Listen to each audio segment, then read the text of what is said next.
Okay, so let's begin with our session for today. So, first of all, welcome everyone. Welcome to this session. We will learn some beautiful techniques and some beautiful art about Flutter.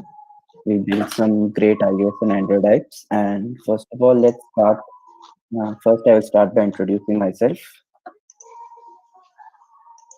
So, I am Ishu Pal. I am from third year. I am from Maharaja Agrawal IIT University. I'm a Flutter developer and I love to create some beautiful apps as well. And I've been coding since second year of my college. I joined DSC this year and currently I'm working as a software developer intern at a startup company. So these are my social media handles. You can follow me here. If you have any doubts regarding Flutter, you can contact me here anytime. I'll try to reply you back as soon as possible. So now let's finally start with what is Flutter. So Flutter is basically a UI toolkit. It is used to build some beautiful apps for both mobile and desktop.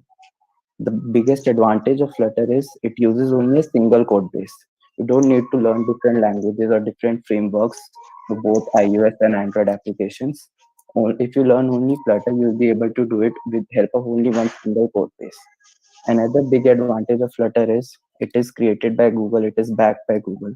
Also, it is open source. And next, we have that Flutter is a framework. Don't mistake it as a programming language. Flutter is a framework. The programming language is known as Dart.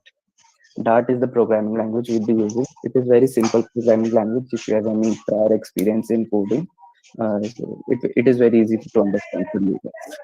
And finally, Flutter, it uses a bunch of widgets together to build a software or app. So this is what Flutter is. Next, we are discussing some advantages of Flutter. As I said earlier, only one code base for both iOS and Android apps. It can handle different screen sizes easily. What is the meaning of this point? It says that let's go see. Let's see, like if you talk about iPhone 5, it has a very small screen size. But today's iPhone, it has screen size of more than like 6 inches. So Flutter can handle the screen sizes very easily because of it, there won't be much problem while you are using different mobiles of different sizes. Next, we have Flutter uses bunch of widgets, as I said earlier. Then we have reloads the app within a second. I'll get back to this point in just next 2 minutes. I'll explain to you. I'll give the live demo what this point means. And finally, Flutter is open source, so you can just check out all the code, how Flutter is written on GitHub, and it's very easy to understand as well. Now, there are some disadvantages of Flutter as well. Flutter is a technique which is very new. It was developed few years back only, so it is still in developing stage. So the all the 3 points I've written here: Flutter developers flaw, limited set of tools and libraries, and massive file size. These are just because Flutter is still at developing stage. So very soon these issues will be resolved by Google. So now what are the prior requirements before we start building Flutter? Flutter installed on your system. We provided you a link of a playlist where you need to install Flutter on your system if you are thinking about working on the app today. But if you haven't installed Flutter, don't worry about it. We have a solution for that. What you can do is just write Dartpad on your Google. It will take you to a new place, and it's like an online ID. You can go Newpad, and you can create a new Flutter, and here you can write all the code and you can run the code over here to see how your Flutter UI works. So this is how an online ID Flutter works. But honestly, I will advise you guys to just install Flutter on your systems because online ID don't have auto corrections, auto suggestions. So these are not very much effective. So it's better if you install Flutter on your systems. Second, we have to use an iOS simulator. You need a MacBook.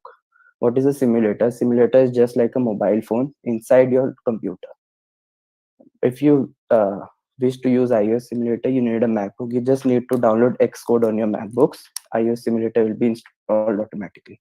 But if you wish to build iOS Android apps, if you wish to use Android simulators, you can use a Windows or a MacBook as well.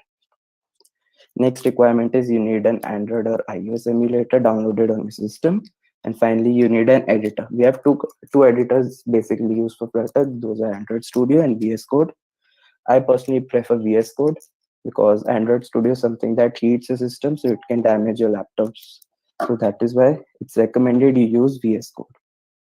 Now I'll show you another interesting fact about Flutter. That is, if you look at Google Trends, according to Google Trends, Flutter's popularity has been rising since January 2018. So for the last 2 or 3 years, Flutter has been improving the market. It has been giving tough competition to other app development techniques, other app development languages. So that's why it is another big advantage of why you should learn Flutter. So now if we can check out Flutter docs as well. The links would be available to you very shortly. And if you look at Flutter docs, you can see they have given everything. The Google has provided us almost everything that we need to know about Flutter. To check out the community, the code is available on GitHub, and these are some other platforms where you can learn Flutter as well. If you look at Showcase, it shows all the organizations that use Flutter to develop their apps. Like Google Assistant is there, New York Times, Tencent is also there. So Flutter is something which is growing, so it's very useful to learn Flutter these days. So now let's start with building our app. So first of all, I'll show you how does the app work. If you go to VS Code and create a new Flutter project, the Flutter automatically gives this code to you. It is a self-written code. I haven't written any code yet. It is a self-written code Flutter has given, and it is an app. It is a very basic app. This is the app. I've run the code using the command flutter run. You can use the terminal as well, or even you can use the run button present above here. So I prefer terminal. So I've written flutter run, and flutter takes time because we are using simulator. So it takes time to build the apps. That's why you can see the test ticket like 14.2 and 28. Overall, it takes 1 to 2 minutes to completely build your app and load your app on simulator. So this is the Flutter demo project. This project has been created automatically by Flutter. I haven't written any code yet. So this is a very basic project. It says you have pushed the button how many times I'm pressing, and it increases the number automatically. So now let's get back to another point I discussed earlier. The point was that Flutter reloads the app very easily. The fourth point, reloads the app within a second. What does this mean now? As you can see, the color is blue right now. If I want the color to be red, I'll just write red over here. I'll change the color to red. I'll save my code. And here you can see hot reload. It says press small r. I press small r. It hot reloads, and within a second, the color changes to red.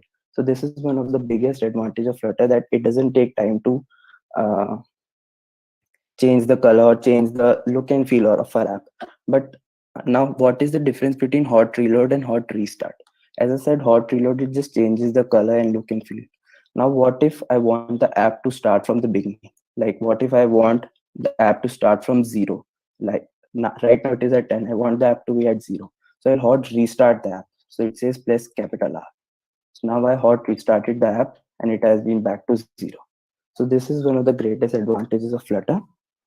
So just now another very important point. You can see here there's something called stateless widget.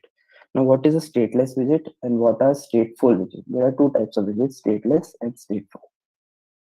Okay, so stateless widget is something that does not change the state during the runtime of our app. Example, the text. You can see the text button. Here some text is written. This will not change throughout the course of my app. That is why we are using a stateless widget. But fine, if you use something else like a button, if you use like a form, like a radio button, slider, or a text field, we'll have to use stateful widget, because stateful widget is something that changes the appearance during the runtime of our app.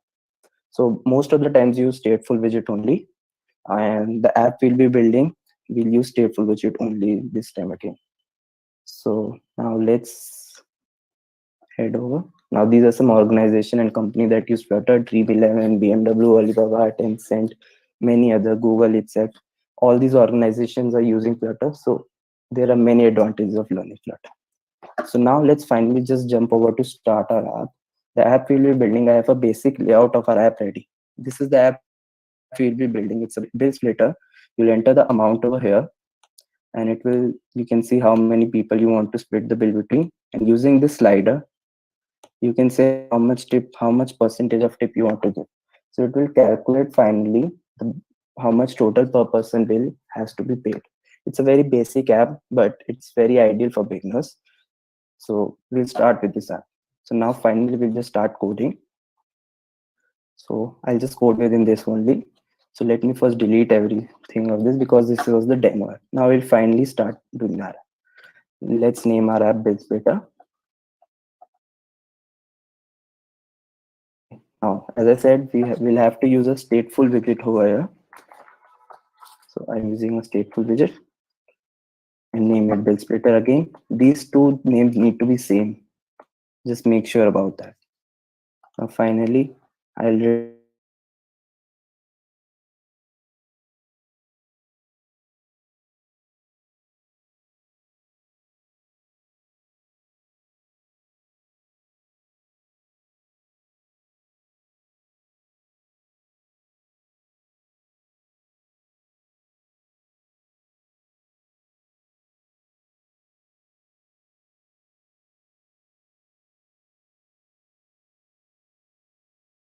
there's an auto suggestion. These auto suggestions are not available on online IDE. That's why I preferred that everyone should install Flutter on their systems. So now we'll say like app bar, and what do we want to name our app bar to? Let's give it a title first. Say the title of our app be Bill Splitter. Right. Now let's just hot reload for once. Okay. I'll have to hot restart it. Now I have a app bar with the name Bill Splitter. Let's change the background color of our app bar. I'll say it. Let's the color be set to black. Now if I hot reload the app, its color has been changed to black. So now, and another important point is whenever you are building an app, whenever you are thinking about UI of the app, just make sure in Flutter you have the widget tree in mind. Now, what is a widget tree? Widget tree is combining all the widgets. You need to know inside which widget should be present, because that makes very easy for you to understand your app to build the UI of an app. So I have the widget tree in my mind. I will try to explain it to you very slowly. So now let's just start.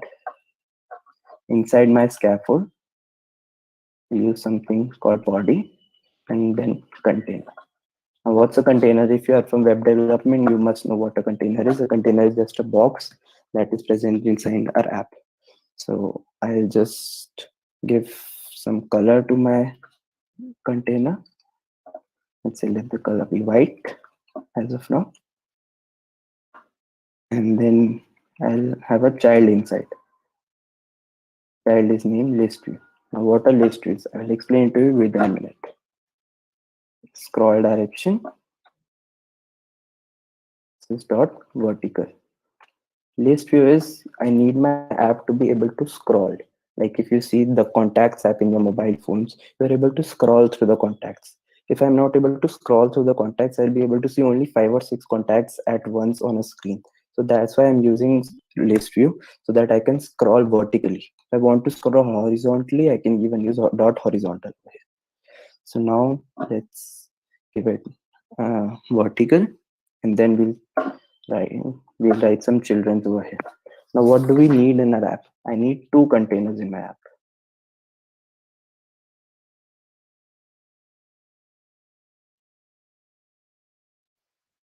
This is my container number 1, and this will be my container number 2. So I have written 2 containers. As you can see, this area is my container 1, and this area will be my container number 2. Right. So inside my container, let's just first give it some.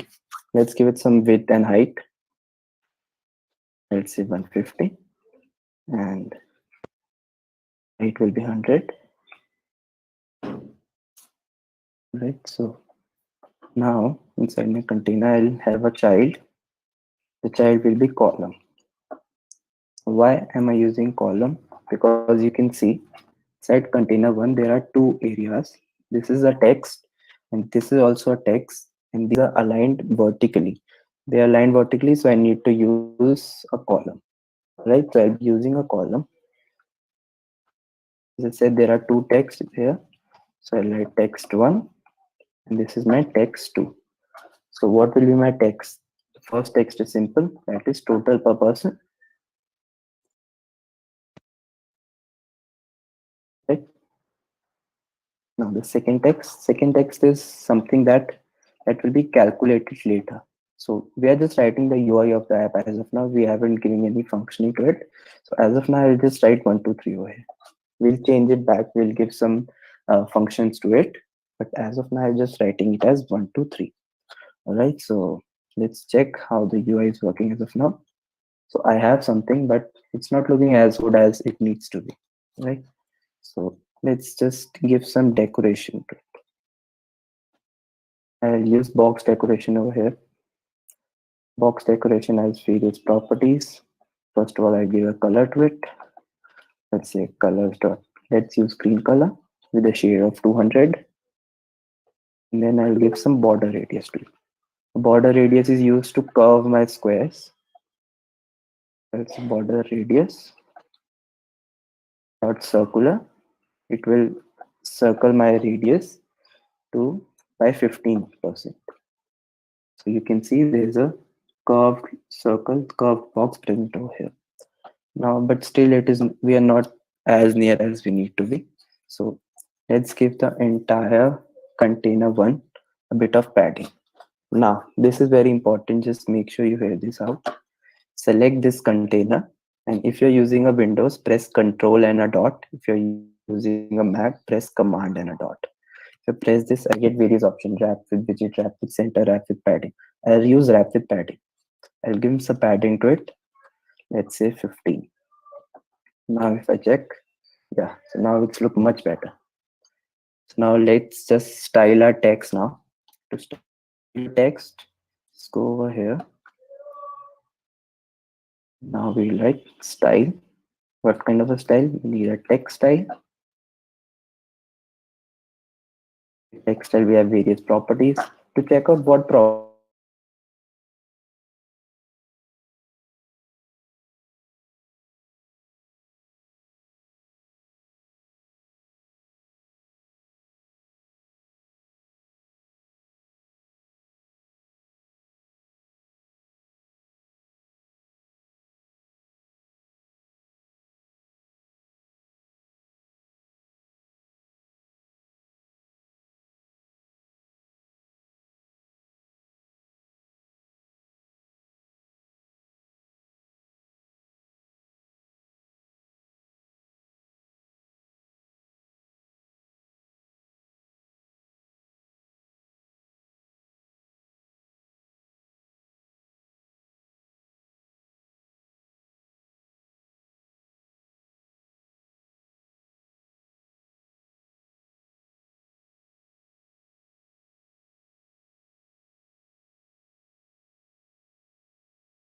check it out how it looks.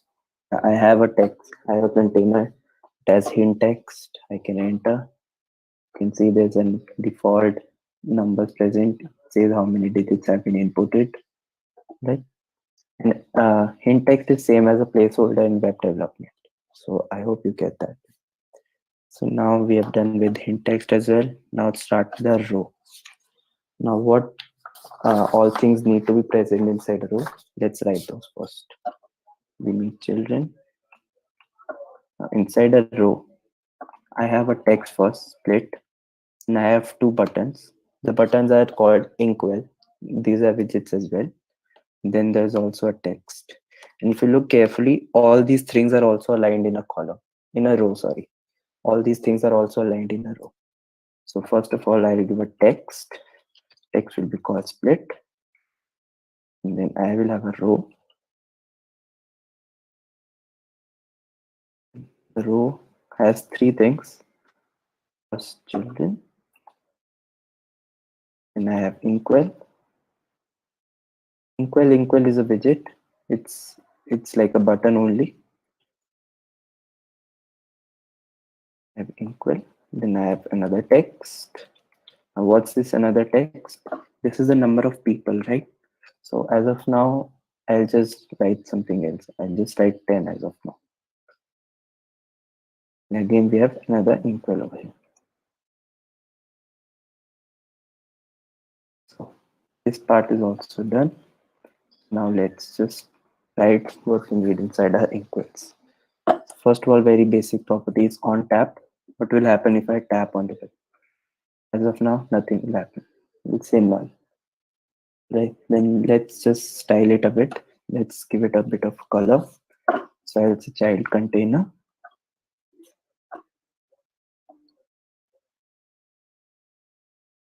Let's say the width, let's say it's 40, and height also it's 40. Right. So now we can use decoration. This box decoration once again to give border radius to our boxes. Let's say border radius.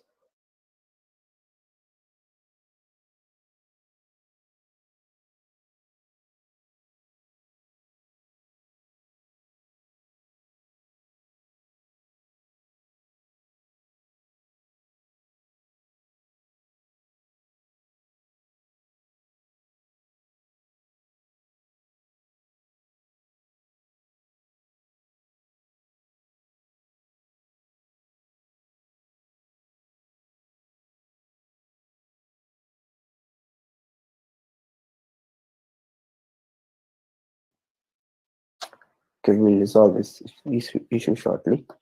Once again, let's just looking the color. The same we'll use inside this other inkwell as well. We'll just copy and paste. Now inside the inkwell, what I will do is after box decoration, but inside the container, I'll use a child. The child will be text, and that text would be minus sign because I have a minus sign over here, right? So I'll say minus. And yeah, so same text we'll have in other inkwell, but with a plus sign.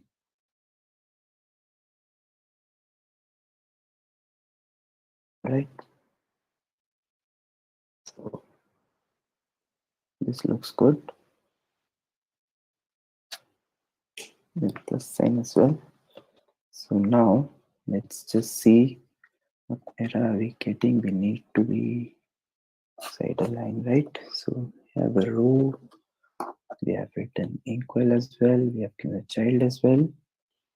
All right, so we are done with this row as well. So now let's jump to third row. That is, we need two text over here. Inside this row, I'll have some children. First, I'll have a text. It says tip. And I'll have another text. It will just say some random amount, which will be displayed and calculated later. So as of now, we're just writing a random number.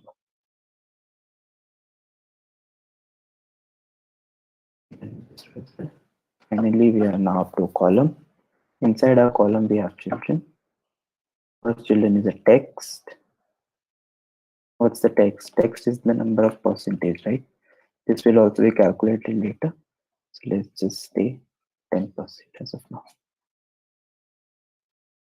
Okay, so now let's jump to the important part. Slider.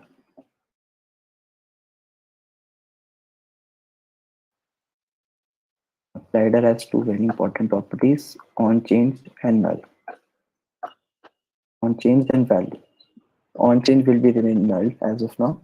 Value is what we want to set our slider to be. Let's just say I'll set my slider to a 50 right now. So some other properties, let's say it starts with 0 and it goes till 100. Okay. And I'll have something called divisions. What are divisions? I'll say let's have 20 divisions. 20 divisions mean at every 5% there will be division. That is, I can set my slider to 5%, 10%, 15 as in multiples of 5. But if just comment this out, now I can set any random number I want. But if I'm using this is very optional. It's up to you. If you want to use it, you can use it. And then we have something called value tip. Then we have something called active color. Now, what is active color? Active color will be shade of green, and then this inactive color,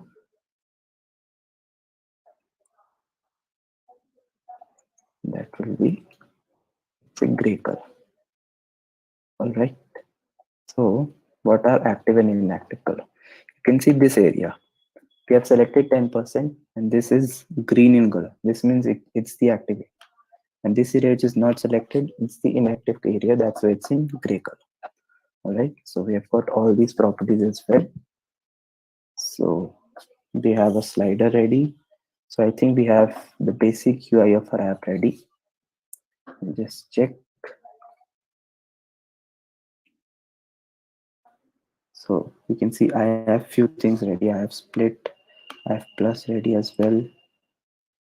So now let's just give a bit of padding to a second box. Once again, I'll just command and press dot. I'll give a padding. For the padding I gave was 15%. So once again, I give padding of 15. Move the height of the container this time. Now this looks much better. All right, so we have our enter bill amount. We have first row, second row, third row as well. We have the sliders.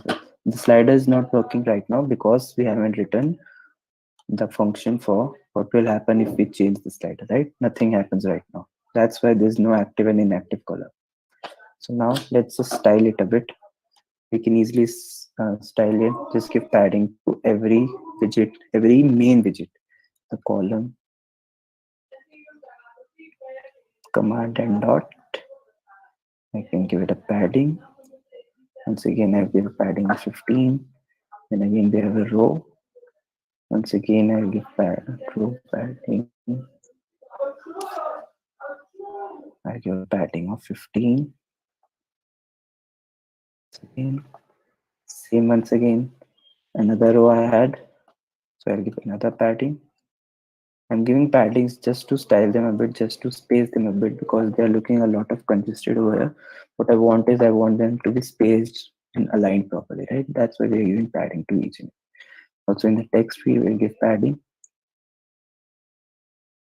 I've given some padding on here as well. Says 15. So now let's check out. This looks much better. All right. So now what we need to do is we need to work on these areas. We need to space these buttons and these text as well, right? So this can be easily done using. First of all, let's work on the tip part. That is our second last row. This area, tip and 1000, right? So what I can do is inside row. I use main axis alignment earlier, right? So I'll use this again. But this time I'll use main axis alignment dot space between. What will you do? It will then you can see it had space between. One has been aligned at the start, one has been aligned at the end, right? And once again, I'll do the same here as well. In the row part, I'll say main axis alignment, alignment dot space between, and inside this row, I'll use main axis alignment.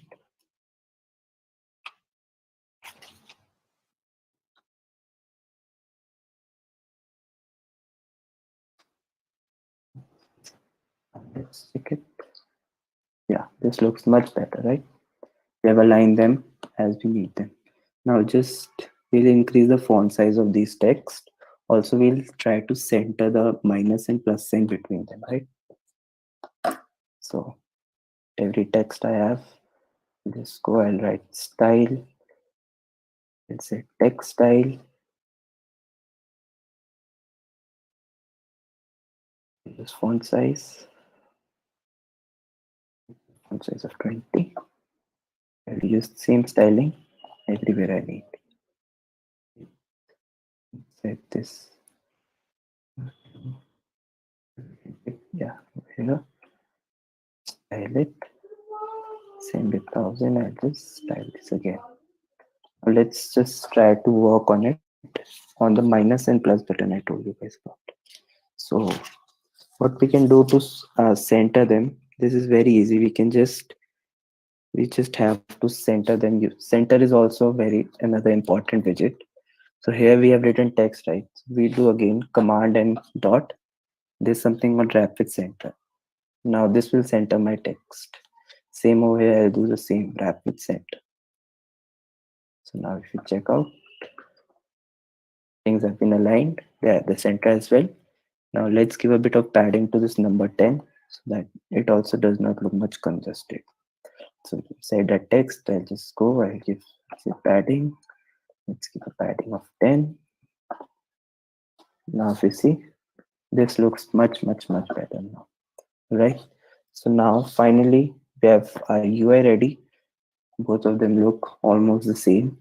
Now we just need to work on the functioning of our app. Now to work on functioning of our app, we go to the top of our app. Before we start building our widget, we'll write a few variables over here. All right. So we'll use three variables.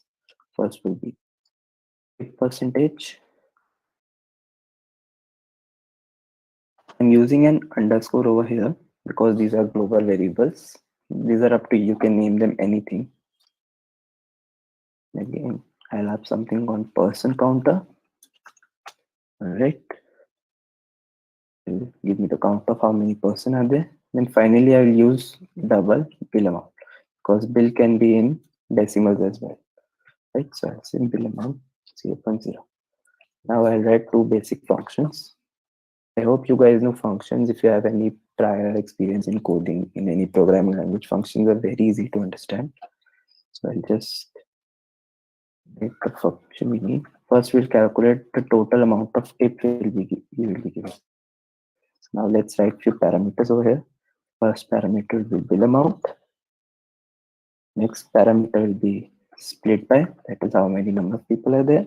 And then finally, we'll have something called tip percentage. Start brackets and we'll start.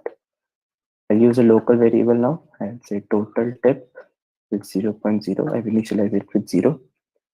Now, if my bill amount is less than 0, then I'll print bill cannot be negative. Right? Again, this.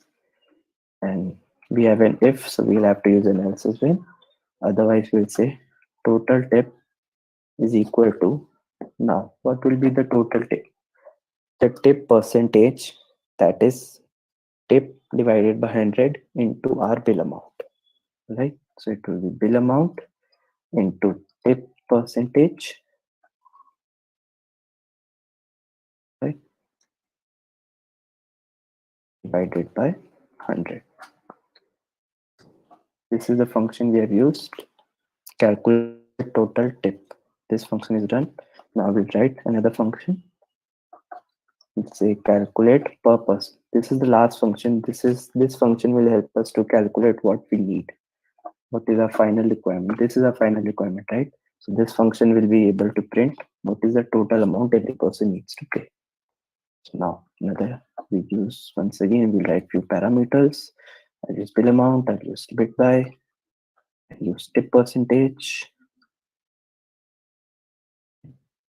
start the brackets. Now firstly I'll declare a variable. Why I'm using var and not using int here or double? Because var means it can vary throughout the course of our function, throughout the course of our app. That's why I'm using var over here. So I'll call this function over here. It will calculate me the tip. I'll, I'll send the parameters that those are required. That is bill amount. And then there's split by. Then there's tip percentage. Right now, I'll calculate total per person. What is my total per person? Now my total per person will be final tip, the tip I calculated, plus bill amount, right, divided by how many number of people are present. So that is split by, right? So this will give me total person. So now finally, I'll return total per person, right? So this is a very easy function. We have written the functions as well. Now what we need to do is, you can see we are using basic numbers here like 1, 2, 3, 1000, 10. We need these to be able to be entered by user. All right. So let's start working on it. That is, now we need to start working on all the on press and on tap functions we've used earlier, right? So uh, we should start from on tap using the input, right? So first of all, let's work on this on tap. What will happen if I tap on this button? I want it to decrease, right? So I'll say on tapping, start brackets, right? Then there's something called set state. Set state means I'm changing the state of my app. So this is very important. You just write set state and you write the entire function within this, right? So now I'll use a loop. This is if person counter less than one, right? I'm sorry, if person counter is greater than one, then only you reduce the number of persons,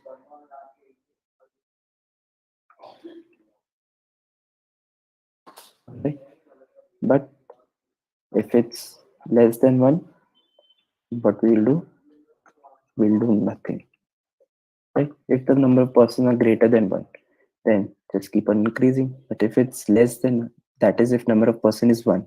If I try to reduce, it cannot be zero, right? Number of persons cannot be zero. That's why do nothing if person are less than one. But if are greater than one, just keep on decreasing them if I press the negative button, right? So this is done. Now we come on this on tap. Once again, we'll keep brackets, curly braces, then we'll start the set state. Inside this, very easy, just increases. No matter how many percentage, just keep on increasing, right? So we are done with on tap as well. So now let's work on the slider part. What does slider do? Slider, we can slide back and we can set the number of, set the percentage of tip we want to give, all right? So first of all, what I'll do is on change. Inside this, I'll use a value. I'll use double value, and then I'll set the state, right? What will my state? I'll say tip percentage is equal to value, and I'll round it off.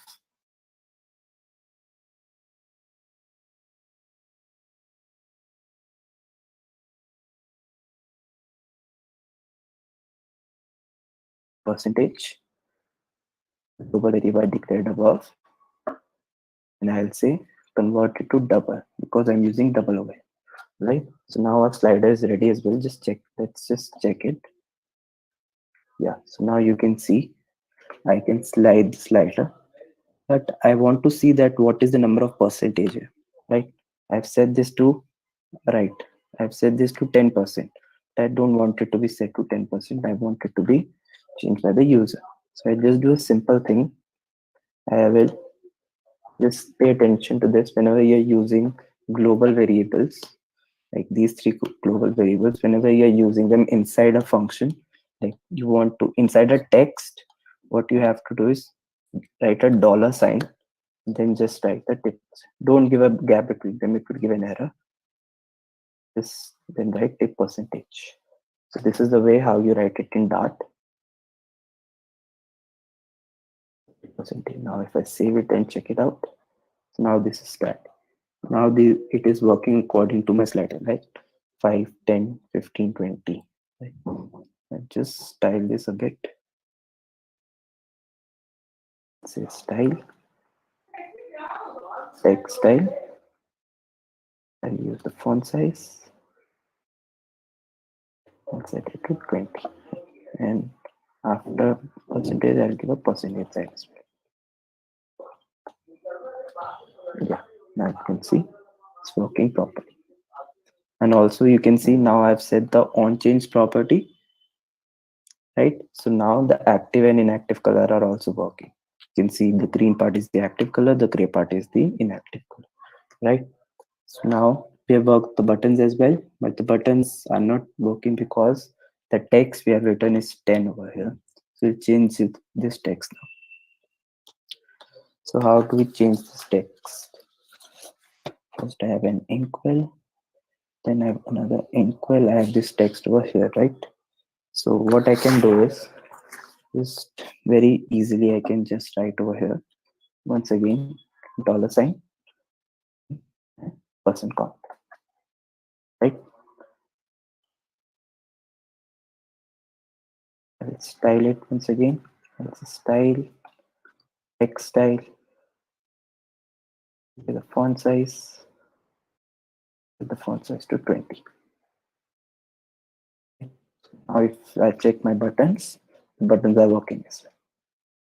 It, if it is 1, it won't do nothing. If you are trying to reduce it by 1, it will do nothing. But other than that, it's working very well. All right. So now we're almost there. I'll enter the bill amount. I'll set number of people I want. I'll set the tip percentage. We need to do this one thing.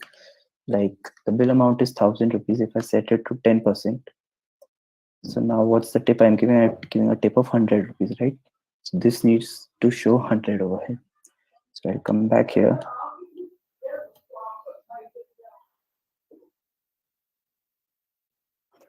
Right, this is showing 1,000 over here.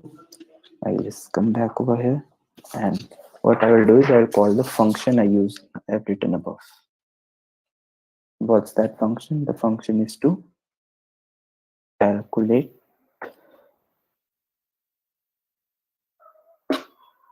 total tip, right? Calculate total tip. This function we have written above, you can see calculate total tip. This will calculate the tip, all right? But yeah, but the functions we need to send the parameters as our global variables over here. Right? Say person counter. Let's say tip percentage, right? So we'll close this as well. So yeah, now the function will run and it will show the amount that needs to be done. Let's say 1,000. Let's hit the null. It's showing null as well. Okay. Let's try to restart it once. So tip is saying it's null. Okay, so okay, we'll check the error a bit later. Now let's just start writing the function for the total per person, right? So I've written 1, 2, 3 over here. Change this. The package I say calculate total per person. Alright. Inside this total per person, I'll pass my own parameters. No, sorry. I've written calculate total tip.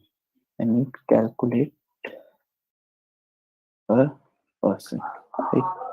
Then I use the bill amount. I will split person counter. And I use tip percentage. And then I'll end these brackets. Now I check to make my personal receiver line using method. So we've got few errors over here. Let's just try to debug it.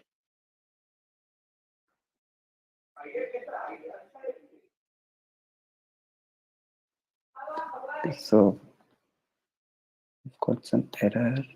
The amount is going to 0 as well.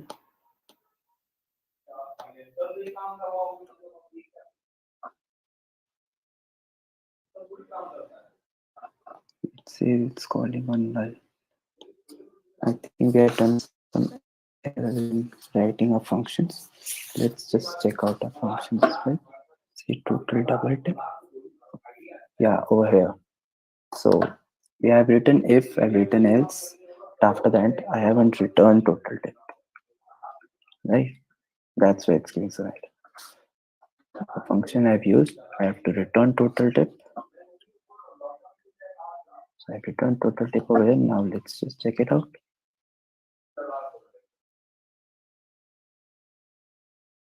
It's 1000. Increase the number of persons. Let's say tip percentage. It still says 0.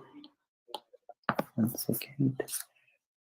Total per person. Split by return total tip as well. There's this error.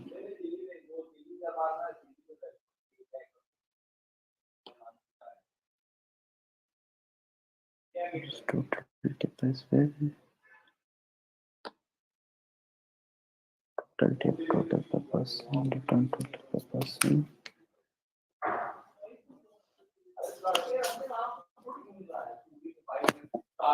Final tip plus bill amount divided by split by this tip percentage. Tip percentage, bill amount, tip percentage divided by 100. Calculate total tip. Total tip bill amount is less than 0. Its total tip is equal to bill amount into tip percentage divided by 100, right? And return total tip. And then if I say calculate per person, my final tip as well. Calculate tip is into amount split by percentage. Then I have total per person. And then I return it as well. Return total per person. So I think I have done some errors in declaring them over here. I'll say calculate per person. Use bill amount, person counter, tip percentage. And then here as well, I'll say calculate total tip. It says calculate total tip, bill amount, person counter, tip percentage. So why it's not working? Okay, so we'll solve this issue very shortly. But as of now, I think we are done with this app. And I hope you guys understood it. We'll resolve this issue very shortly. And the entire code to this app is available to you on DSC's GitHub. And if you have any doubts regarding this app, regarding Flutter, you can just ask us right now. Or you can even message us on our social media platforms. You can contact us anytime you want to. And yeah, so let's just see if you have any doubts as well.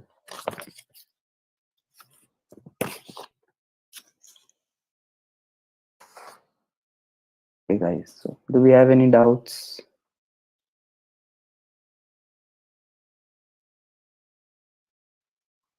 Okay, so I'll check on Google Meet if someone has asked any doubts.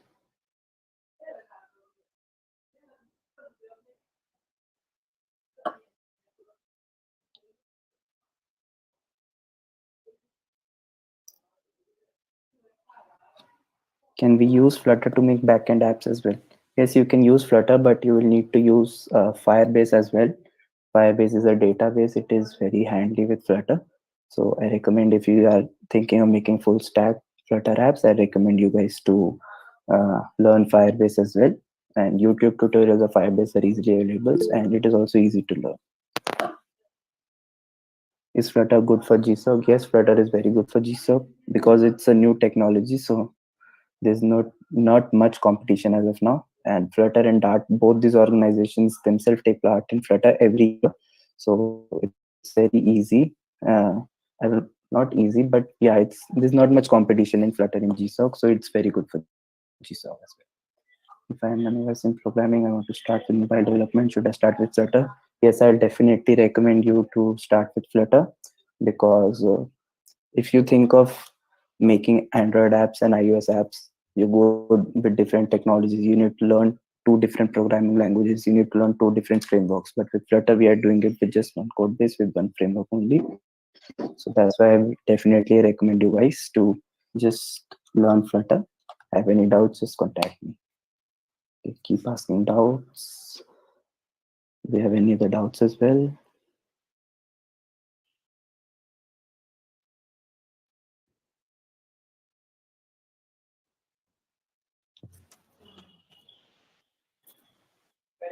The code is available at DSC Mate GitHub. You can check out the entire code. And I'm really sorry this app is not working as of now.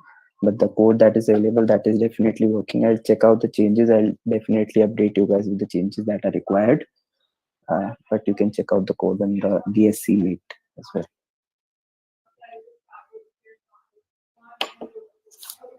All right. So, do we have any other doubts?